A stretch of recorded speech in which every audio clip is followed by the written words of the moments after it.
Welcome to a half hour of Mindwebs. Short stories from the worlds of speculative fiction.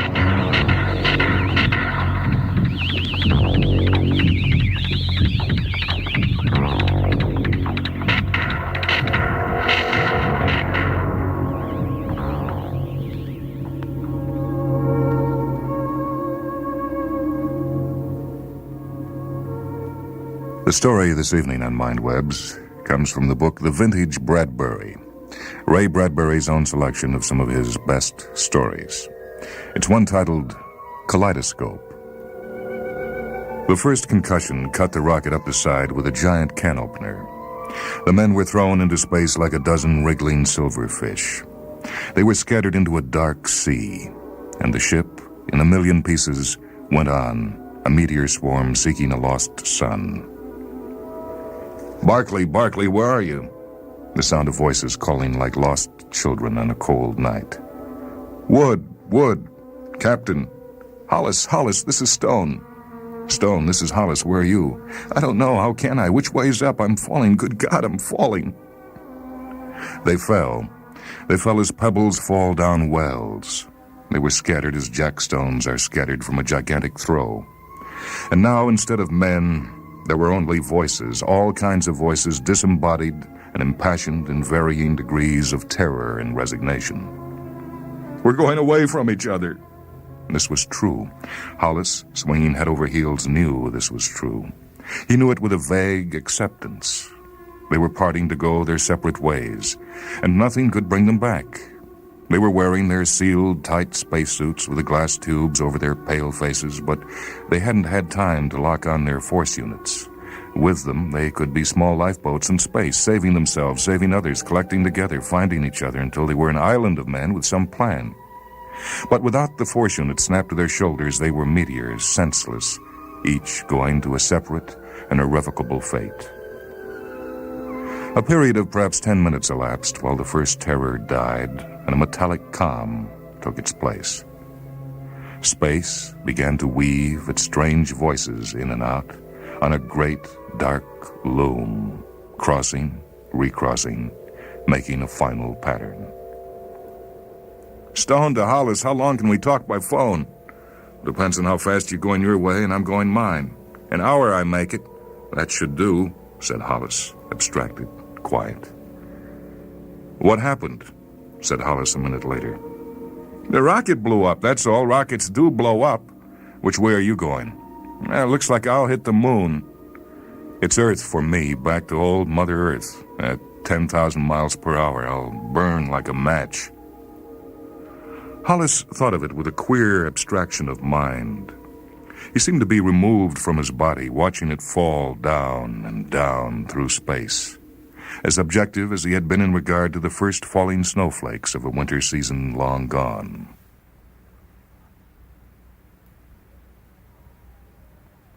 The others were silent, thinking of the destiny that had brought them to this, falling, and nothing they could do to change it. Even the captain was quiet, for there was no command or plan he knew that could put things back together again. "Oh, it's a long way down, it's a long way down, a long, long way down. I don't want to die, I don't want to die. It's a long way down." "Who's that?" "I don't know. Stimson, I think. I think it's Stimson." "Is that you?" "It's a long, long way, and I don't like it. Oh, God, I don't like it." "Stimson, this is Hollis. Stimson, do you hear me?" A pause while they fell separate from one another. "Stimson?" "Yes?" "Stimson, look, take it easy. We're all in the same fix." "I don't want to be here. I want to be somewhere else." "There's a chance we'll be found." I must be. I don't believe this. I don't believe any of this is happening." "It's a bad dream." "Shut up," said Hollis. "Come and make me." It was Applegate. He laughed easily with a similar objectivity. "Come and shut me up." Hollis, for the first time, felt the impossibility of his position. A great anger filled him, for he wanted more than anything at this moment to be able to do something to Applegate. He had wanted for many years to do something, and now it was too late. Applegate was only a telephonic voice, falling, falling, falling.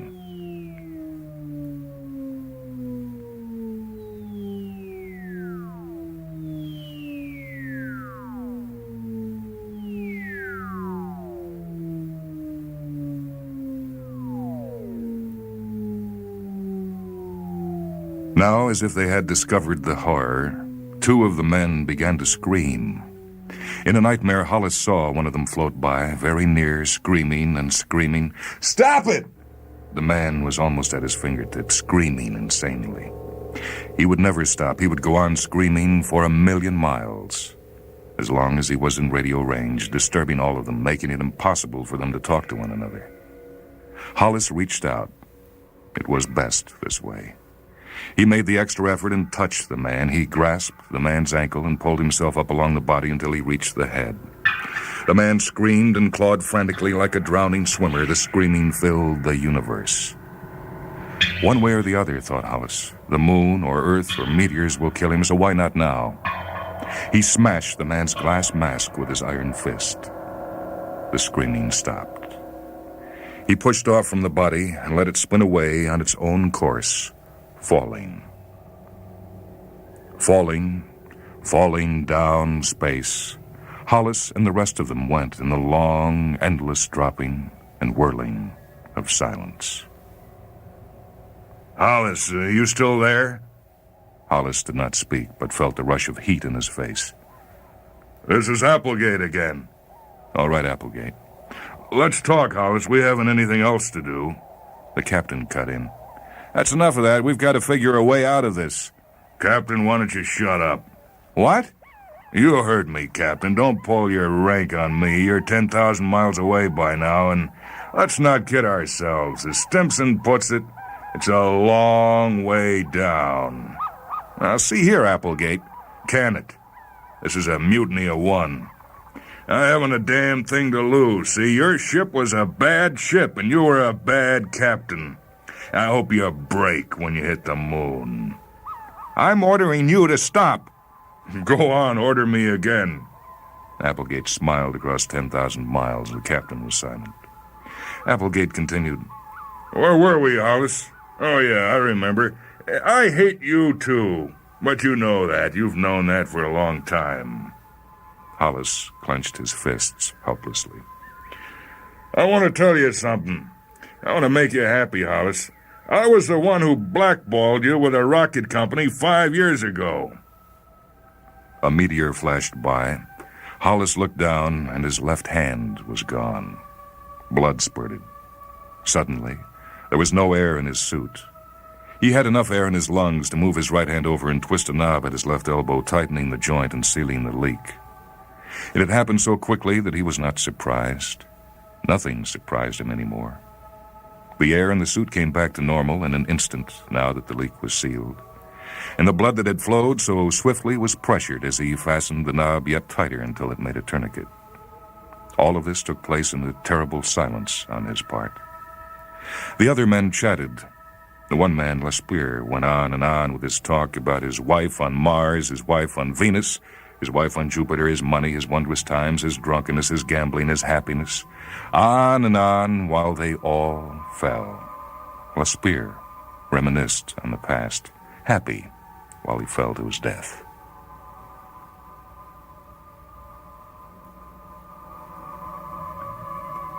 It was so very odd.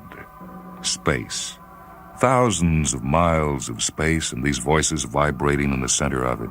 No one visible at all, and only the radio waves quivering and trying to quicken other men into emotion. "Are you angry, Hollis?" No, and he was not. The abstraction had returned, and he was a thing of dull concrete, forever falling nowhere. "You wanted to get to the top all your life, Hollis. You always wondered what happened.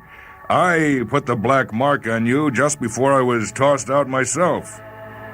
"That isn't important," said Hollis. And it was not. It was gone. When life is over, it's like a flicker of bright film, an instant on the screen.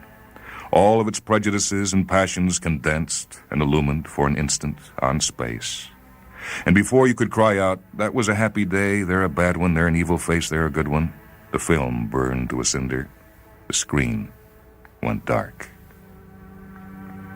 From this outer edge of his life, looking back, there was only one remorse, and that was only that he wished to go on living. Did all dying people feel this way, as if they had never lived? Did life seem that short, indeed over and done, before you took a breath? Did it seem this abrupt and impossible to everyone, or only to himself, here now, with just a few hours left to him for thought and deliberation?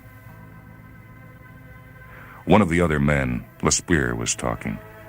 "Well, I had me a good time. I had a wife on Mars, Venus, and Jupiter. Each of them had money and treated me swell. I got drunk, and once I gambled away $20,000. But you are here now, thought Hollis. I didn't have any of those things. When I was living, I was jealous of you, Lespierre. When I had another day ahead of me, I envied you, your women, and your good times. Women frightened me, and I went into space always wanting them and jealous of you for having them, and money, and as much happiness as you could have in your own wild way. But now, falling here with everything over, I'm not jealous of you anymore. Because it's over for you, as it is for me. And right now, it's like it never was." Hollis craned his face forward and shouted into the telephone, "It's all over, Lespierre." Silence. "It's just as if it never was, Lespierre." "Who's that?" Lespierre's faltering voice. "This is Hollis." He was being mean. He felt the meanness, the senseless meanness of dying. Applegate had hurt him. Now he wanted to hurt another. Applegate and space had both wounded him. "You're out here, Lespierre. It's all over. It's just as if it had never happened, isn't it?" "No. When anything's over, Lespierre, it's just like it never happened. Where's your life any better than mine now? Now is what counts. Is it any better, is it?" "Yes, it's better." "How?" "Because, well, I got my thoughts. I remember." Lespierre was far away, indignant, holding his memories to his chest with both hands. And he was right. With a feeling of cold water rushing through his head and body, Hollis knew Lespierre was right. There were differences between memories and dreams. He had only dreams of things he had wanted to do, while Lespierre had memories of things done and accomplished. And this knowledge began to pull Hollis apart with a slow, quivering precision. "What good does it do you?" he cried to Lespierre. "What good does it do you now when the thing's over? It's not good anymore. You're no better off than me." "I'm resting easy. I've had my turn. I'm not getting mean at the end like you." Mean. Hollis turned the word on his tongue. He had never been mean as long as he could remember in his life. He had never dared to be mean. He must have saved it all these years for such a time as this. Mean. And he rolled the word into the back of his mind. He felt tears start into his eyes and roll down his face. Someone must have heard his gasping voice. "Take it easy, Hollis." It was, of course, ridiculous. Only a minute before, he had been giving advice to others, to Stimson. He had felt a braveness which he had thought to be the genuine thing. And now he knew that it had been nothing but shock and the objectivity possible in shock. Now he was trying to pack a lifetime of suppressed emotion into an interval of minutes. "I know how you feel, Hollis," said Lespierre, now 20,000 miles away, his voice fading. "I don't take it personally." "But aren't we equal?" he wondered, "Lespierre and I, here, now? If a thing's over, it's done. And what good is it? You die anyway." But he knew he was rationalizing, for it was like trying to tell the difference between a live man and a corpse. There was a spark in one, and not in the other, an aura, a mysterious element. So it was with Lespierre and himself. Lespierre had lived a good, full life, and it made him a different man now, and he, Hollis, had been as good as dead for many years. They came to death by separate paths, and in all likelihood, if there were kinds of death, Their kinds would be as different as night from day. The quality of death, like that of life, must be of an infinite variety. And if one has already died once, then what was there to look for in dying for good and all as he was now?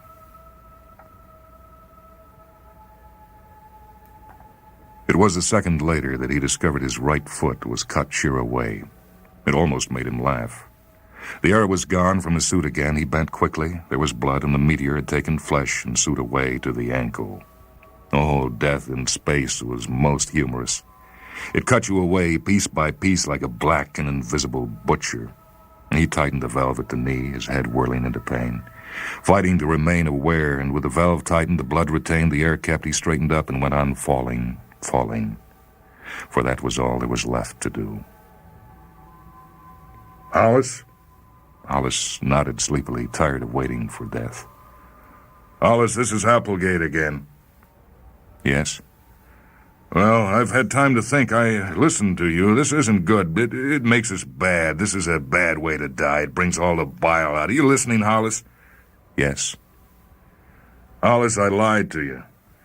A minute ago I lied. I didn't blackball you. I don't know why I said that. Guess I wanted to hurt you. You seemed the one to hurt. We've always fought. Guess I'm getting old and repenting fast. I guess listening to you be mean sort of made me ashamed. Whatever the reason, I want you to know, I was an idiot, too. There's not an ounce of truth in what I said, Hollis. Hollis felt his heart begin to work again. It seemed as if it hadn't worked for 5 minutes. But now all of his limbs began to take color and warmth. The shock was over, and the successive shocks of anger and terror and loneliness were passing. He felt like a man emerging from a cold shower in the morning, ready for breakfast in a new day. He said, "Thanks, Applegate." Well, don't mention it. "Hey," said Stone. "What?" Hollis called across space, for Stone, of all of them, was a good friend. Hey, I've got myself into a meteor swarm, some little asteroids." "Meteors?" I think it's the Miradoni cluster that goes out past Mars and in toward Earth once every 5 years. And I'm right in the middle. It's like a big kaleidoscope. You get all kinds of colors and shapes and sizes. God, it's beautiful, all that metal." Silence. Then Stone said, I'm going with them. They're taking me off with them. I'll be damned." Hollis looked to see, but saw nothing. There were only the great diamonds and sapphires and emerald mists and velvet inks of space, with God's voice mingling among the crystal fires. There was a kind of wonder and imagination in the thought of Stone going off in the meteor swarm, out past Mars for years, and coming in toward Earth every 5 years, passing in and out of the planet's ken for the next 1,000,000 centuries. Stone and the Miradoni cluster, eternal and unending, shifting and shaping like the kaleidoscope colors when you were a child and held the tube to the sun and gave it a twirl. "So long, Hollis."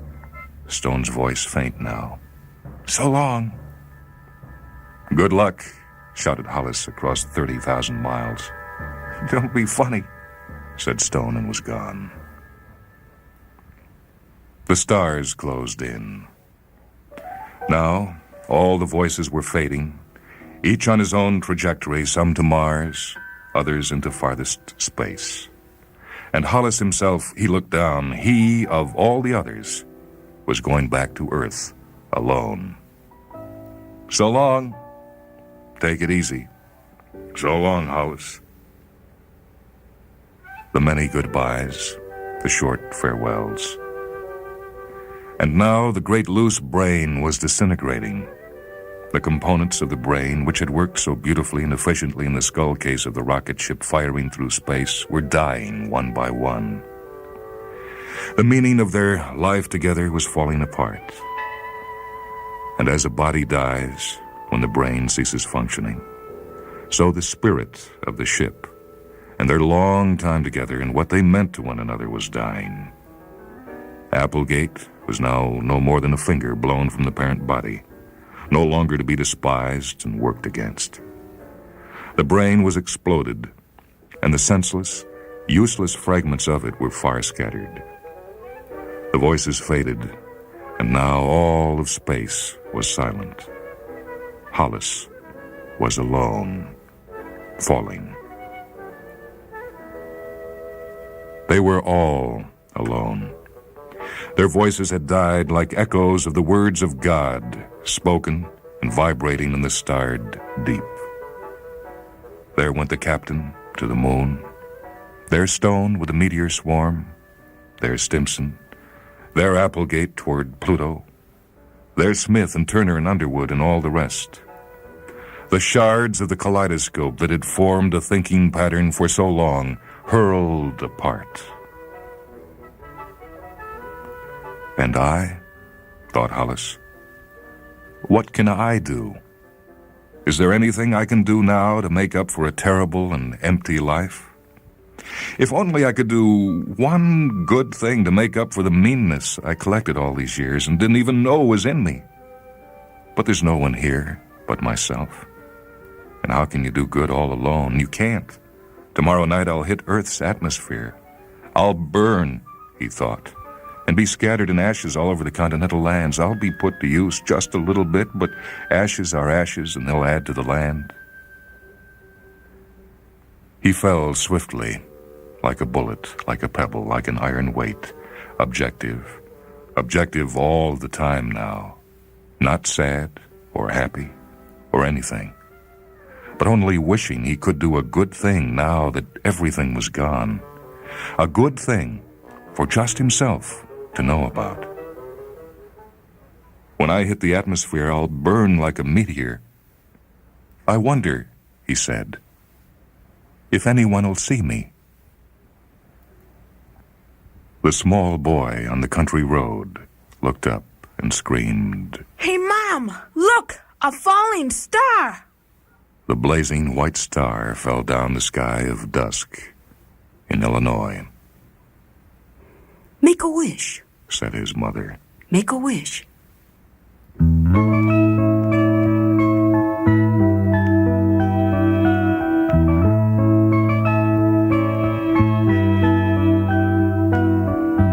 My father was a rocket man. He often went to Jupiter or Mercury, to Venus or to Mars.